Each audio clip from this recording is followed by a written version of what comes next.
RD en Dimensiones. Muy buenas noches a todos los amigos Radio Escucha, a la gente que nos ve por las diversas plataformas digitales. Este programa es RD en Dimensiones, que también se está retransmitiendo por el canal TV10, el programa de Fernando Romero.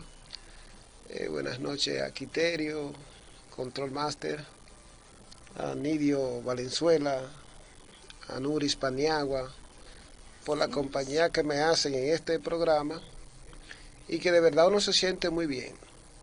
Gracias. Nuestro tema es también la violencia que está impactando de manera implacable y misericordia toda la República y que ha tenido que tuvo en esta semana detonantes especiales y que a uno le da mucha tristeza ver estos dramas, todas estas situaciones y ver el pánico que genera la violencia.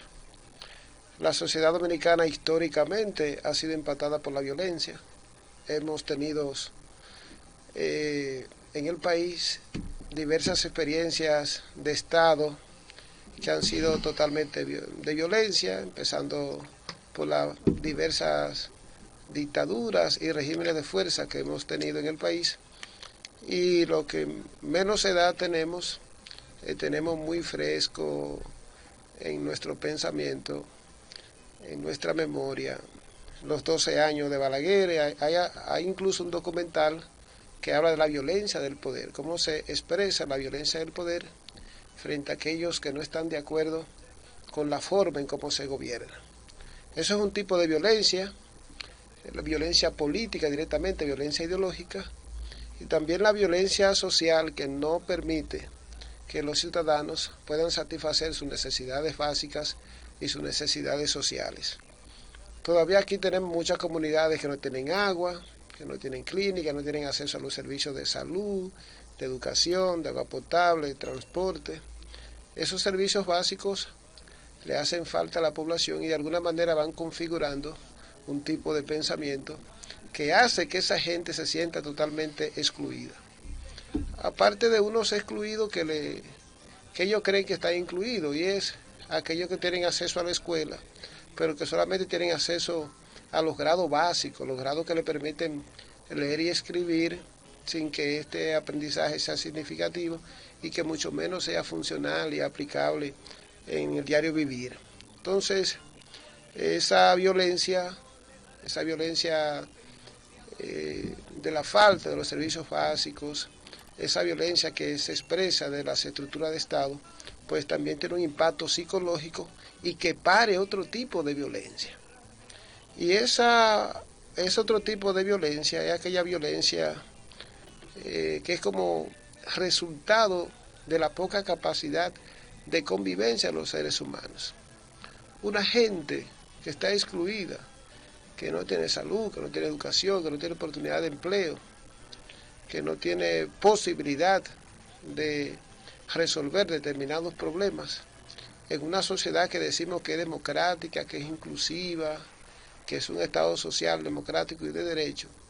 Entonces, eso genera un malestar muy fuerte en la psique humana y es probable que una persona que esté en esa situación, que esté en ese estado psicológico de poca posibilidad de satisfacer sus necesidades fundamentales, pues lo más normal es que no se lleve bien con el prójimo. Entonces, esa poca capacidad también de convivir como resultado de su baja formación escolar, su baja formación educativa, también tiene, digamos, un impacto considerable en esa incapacidad para poder convivir de manera afectiva con los demás conciudadanos. Hay una violencia como resultado de una cultura de violencia. Esa es otra visión, otra caracterización.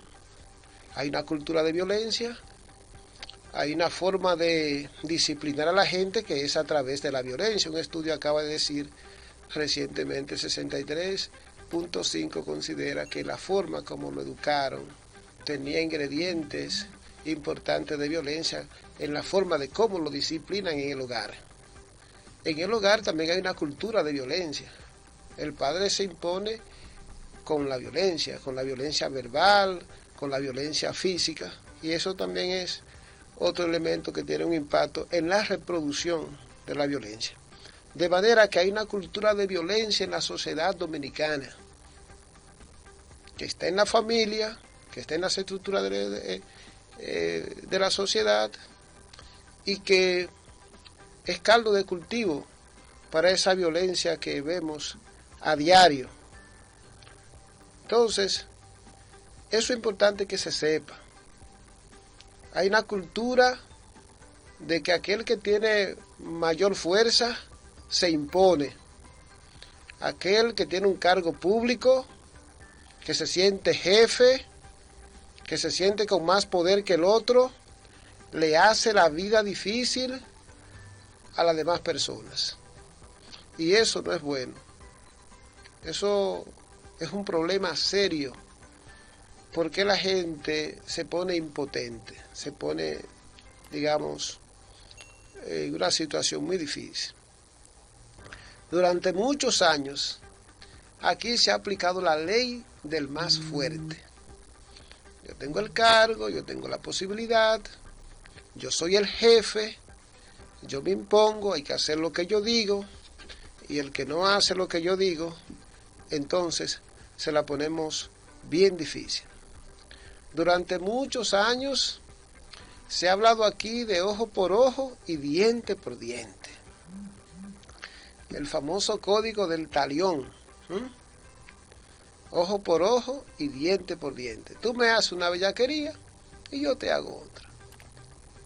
Entonces, es un esquema. Es una cultura. Ha sido una forma de proceder de hace muchos años, de hace mucho tiempo. No estamos hablando de las cosas positivas permanentemente, estamos hablando de las cosas negativas. Y eso también tiene un impacto en los seres humanos. La gente no respeta tampoco la intimidad que dice la Constitución, que hay que respetar a la gente, en el artículo 44. La gente no está respetando los ideales del otro, la forma de proceder del otro, la forma de actuar en la convivencia cotidiana. La gente habla también de darle para abajo al otro, es otro término que se usa con frecuencia. Hay que darle para abajo.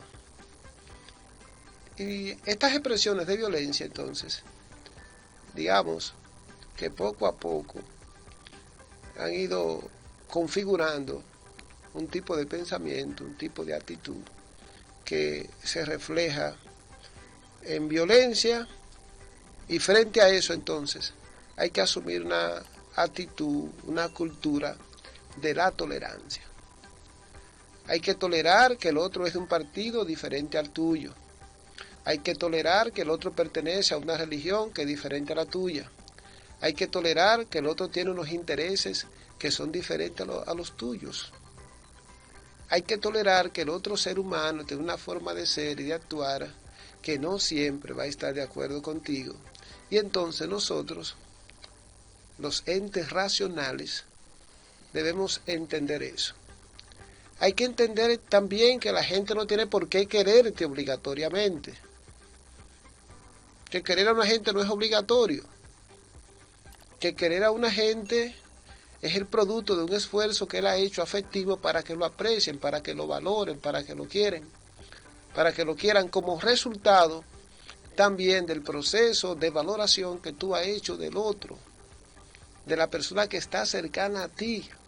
Tú has sido capaz, con tus afectos, con tu formación, con tu forma de proceder, con esa capacidad de persuasión que tú tienes, con esa capacidad de llevarte bien con el otro, tú has sido capaz de generar simpatías, y eso es bueno, y por eso se debe apreciar a la gente.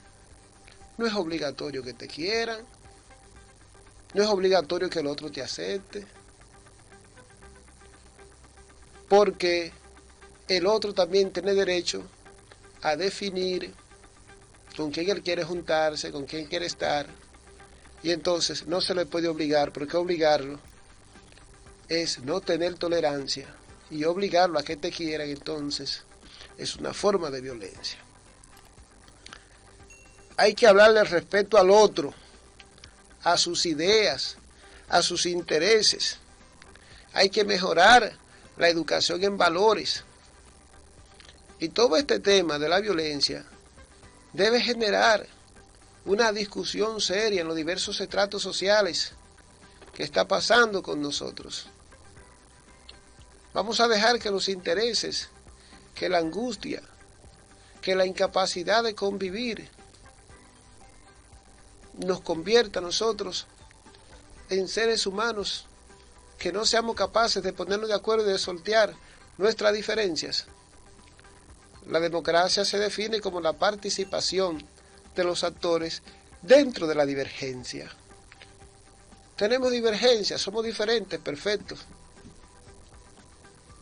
Pero esa diferencia debe llevarse en el marco del respeto a la persona, del respeto a sus intereses, a sus ideas, porque esa es la forma de convivir. Se requiere una cultura de paz, y la cultura de paz implica respeto, implica que hay que promover los valores, implica que hay que mejorar significativamente la formación de la ciudadanía. La República Dominicana es un país que sus ciudadanos tienen en promedio 5º y 6º de primaria. Por eso es que hay que hablar de educación y más educación cada día, porque la cultura de paz se construye con educación. No podemos tener entes racionales, personas pacíficas, porque esa gente no ha educado su cerebro, porque no hemos entendido todavía que el ser humano es un cerebro, y que si ese cerebro es un cerebro primitivo, la conducta de ese ciudadano, de ese ser humano, será una conducta primitiva. Entonces, eso es lo que hay que educar, el cerebro humano. Y educar el cerebro humano implica humanizar al mismo tiempo a los seres humanos. Y humanizar al ser humano implica que él sea capaz de convivir con otros seres humanos, porque es en la convivencia con los seres humanos que el ser humano se humaniza a sí mismo. Hasta un próximo comentario. Muchísimas gracias. RD en Dimensiones.